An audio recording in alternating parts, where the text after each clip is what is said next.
আপনি কি জানেন ঠান্ডা হাওয়াকে কড়কড়ে কেন বলা হয়? এর একটি বৈজ্ঞানিক কারণ হলো এটি পরিষ্কার, স্বচ্ছ ও শুষ্ক।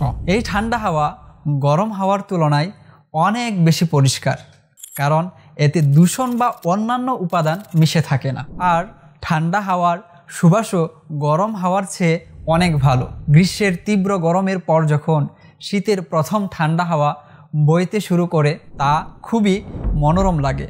ঠিক যেভাবে ফ্রিজ বা রেফ্রিজারেটরের থার্মোস্ট্যাট দিয়ে আমরা তাপমাত্রা নিয়ন্ত্রণ করি, ঠিক তেমনি আমাদের মস্তিষ্কে একটি থার্মোস্ট্যাট থাকে যা হাইপোথ্যালামাস নামে পরিচিত। গ্রীষ্মে অতিরিক্ত ঘাম হওয়ার জন্য এবং শীতে ঠান্ডার জন্য এই থার্মোস্ট্যাট কাজ করে। প্রিয় নবী সাল্লাল্লাহু আলাইহি ওয়াসাল্লাম ইরশাদ করেন, শীতের মৌসুম মুমিনের জন্য বসন্তকাল। অর্থাৎ এই মৌসুমে বিভিন্ন ধরনের দিনই উপকারিতা রয়েছে। এছাড়া শীতের অনেক স্বাস্থ্যগত উপকারিতাও আছে। আপনি কি জানেন কম তাপমাত্রায় ঘুম ভালো হয়? ঘুমের জন্য আদর্শ তাপমাত্রা হলো 15 থেকে 19 ডিগ্রি সেলসিয়াস।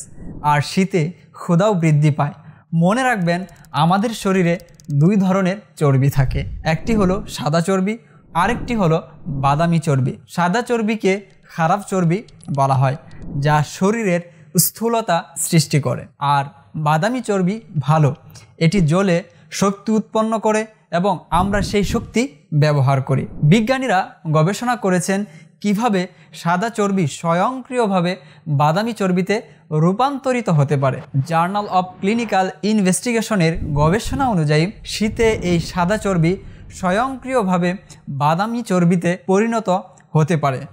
গবেষণায় দেখা গেছে শীতে চিন্তার ক্ষমতা, যা রেফারেন্সিয়াল ক্রিয়েটিভিটি নামে পরিচিত, তা বৃদ্ধি পায়। আল্লাহ পাক আমাদের সকলের জন্য শীতকে বরকতময় করে দিক এবং এই শীতে বিভিন্ন রোগবালাই থেকে সুরক্ষিত রাখুক। আমিন।